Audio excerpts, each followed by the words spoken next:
Estamos de volta com este assunto tão interessante sobre odontologia, as alterações que ocorrem na boca, nos dentes, aqui com o Dr. Luiz Antônio Rocha Filho. E perguntando para ele, já que ele é professor de odontologia da Unisul também, perguntar para ele a importância hoje, a gente se vê falar tanto nos jornais, nas redes sociais, na televisão sobre implante. Afinal, o que existe diante do implante, as novidades que temos, com a sua importância e vantagens hoje para quem necessita? A grande vantagem do implante é tentar proporcionar para o paciente uma prótese que seja fixa. Né? O paciente vem ou com a falta do dente ou com uma prótese que é móvel. E ele vem com a ideia de fazer algo que seja fixo, que se assemelhe mais a um dente natural. Sei. Então, a ideia do implante realmente vem tentar buscar isso aí.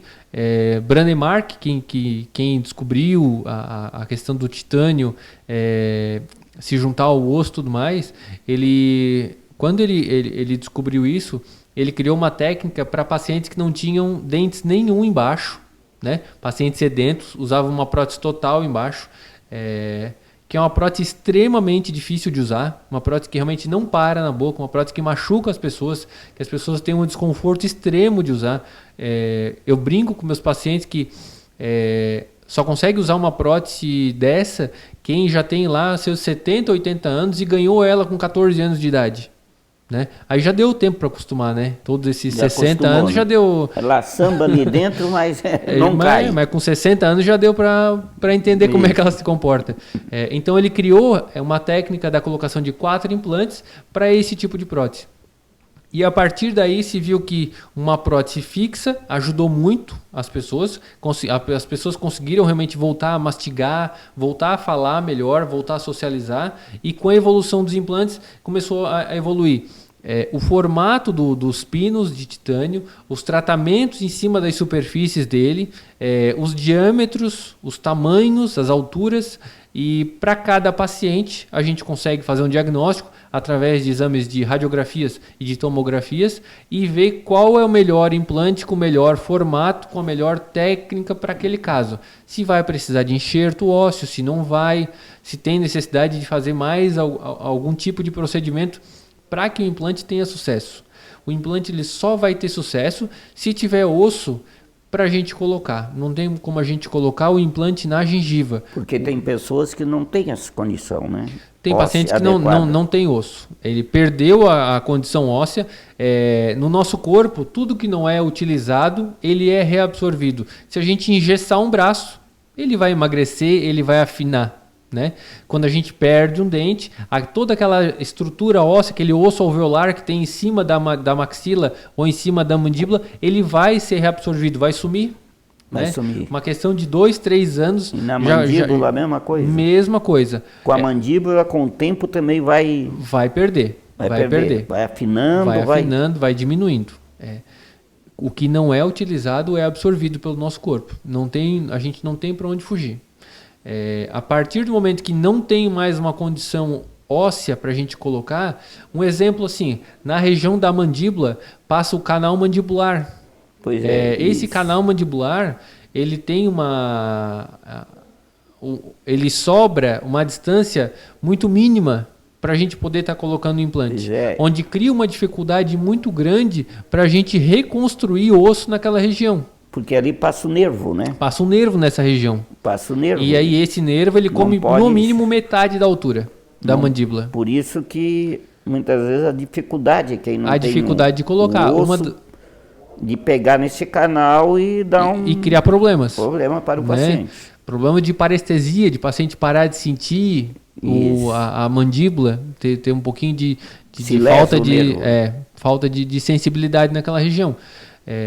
Hoje existem algumas técnicas que fazem a gente conseguir estar reabilitando o paciente. Algumas mais agressivas, outras um tanto menos.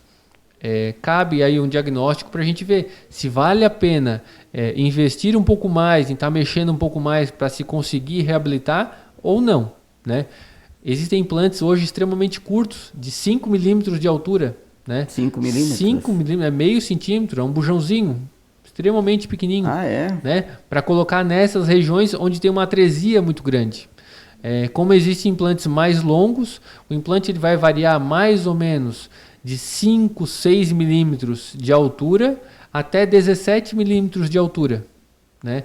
Normalmente... E pode, esse implante, interrompendo um pouco, ele pode ter o risco de fratura? Sim, dependendo da carga... E rejeição e fratura. A carga mastigatória, da mesma forma que as pessoas conseguem quebrar um dente, elas conseguem quebrar um implante. Né? Tem a ver com a carga mastigatória. Eu tenho pacientes que... Então não pode abusar, tem que ter critério. Tem que ter critério. Tem que ter o bom senso, o limite, ele é fundamental. Por mais que seja uma prótese que a pessoa acaba não sentindo, não tem a mesma sensibilidade que um dente natural, ela precisa ter o cuidado. Não dá para querer comer rapadura. Uma rapadura, querer comer, quebrar, chupar, né, uma cana, mastigar. Não dá. Dá para comer? Dá para comer. De forma consciente, assim, de vez em quando está podendo se alimentar desse tipo de alimento. Mas com cuidado, tem que ter cuidado, não adianta. Senão não suporta. Senão não suporta. Ele acaba, tanto a fratura do parafusinho que prende a prótese, quanto a fratura do próprio implante, do próprio pino que vai lá dentro. Porque imagina que é um Lego. É um pino de um parafuso que tem uma rosquinha fêmea lá dentro e um dente com um furinho no meio, onde vai um parafusinho e a gente atarracha ele dentro do implante. Arracha o dente ali dentro. O dente dentro do implante. O dente ele não é rodado inteiro. É só esse parafusinho que vai dentro que vai apertar o dente. E depois faz uma restauração para tampar essa entrada desse parafuso. Então é um quebra-cabeça, onde a gente monta o implante, o componente, o dente. Então tem que ter cuidado para a gente não estragar aquela questão. Isso. Existe o risco de rejeição? O risco de rejeição ele é em torno de 2, 3% da população. O que faz a gente perder o implante? O que faz acontecer de não dar certo? Normalmente, problemas sistêmicos, paciente que tem algum problema de diabetes, pressão alta, tireoide, paciente que não está compensado, né? O paciente doente é aquele paciente que não está compensado. Ele pode ter a doença, mas ela pode estar controlada. Se ela estiver controlada, não há problema. O paciente que tem uma má higiene e uma periimplantite, aquela doença que dá na gengiva, ela se instala naquela região e não obedece ao período de cicatrização, ou então uma falha na hora da instalação do implante, que é o superaquecimento ósseo. A partir do momento que a gente está fazendo as perfurações para estar colocando o implante, é necessário que a gente controle a temperatura, que não superaqueça o osso. Quando a gente superaquece, acaba tendo uma necrose óssea e isso aí aumenta a chance de insucesso. Então, existem algumas técnicas que a gente usa para estar minimizando isso. Uma coisa que eu digo para os meus pacientes é que não deve se atentar a esse risco de perda óssea, a esse risco de perder o implante de rejeição. Em vários casos, a gente coloca 5, 6 implantes em uma sessão só e acaba perdendo um implante. Né? Como que a gente, numa mesma maxila, do mesmo paciente, no mesmo momento, a gente colocou 5, 6 implantes e acabou perdendo só um? Por que não perde tudo? Né? Às vezes o nosso organismo ele não compreende muito bem essa necessidade de estar cicatrizando tudo de uma vez só. A gente remove esse implante, que acabou não osso integrando, não grudando no osso, espera um período de cicatrização, instala o implante ali na mesma região, ou um pouquinho mais para o lado, e aquele implante torna a dar certo. Né? Então, o risco de rejeição tem mais a ver com os cuidados que a gente tem que ter.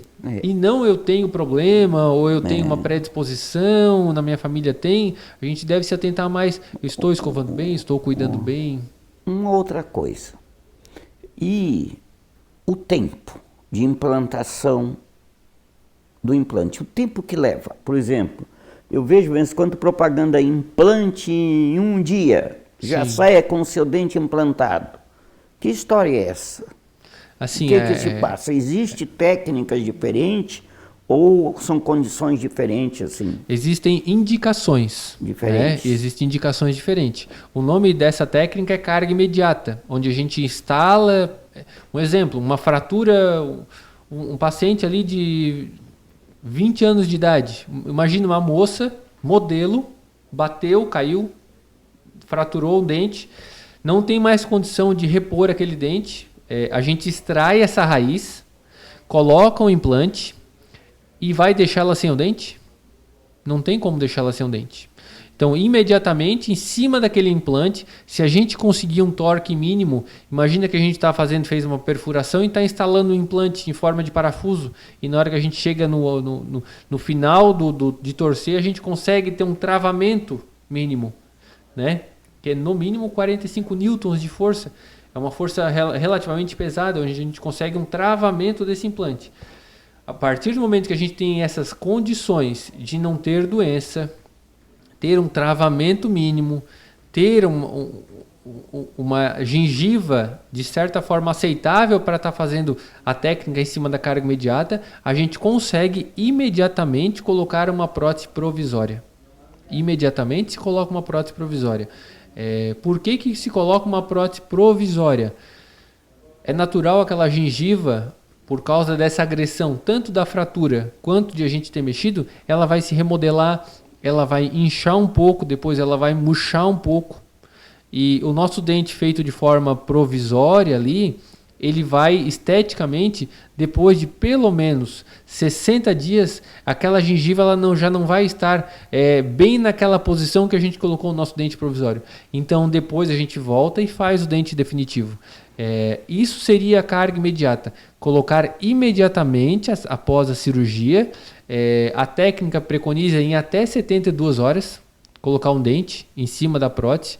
Isso tanto para próteses unitárias, um dente só, ou próteses múltiplas, 2, 3 dentes, ou uma prótese inteira, até 10, 12 dentes, colocar imediatamente. Ótimo. Né? Isso seria a carga imediata. Isso. Agora eu vou fazer um breve intervalo, mas já voltamos com esse assunto, né? Tá interessante. Só um minutinho.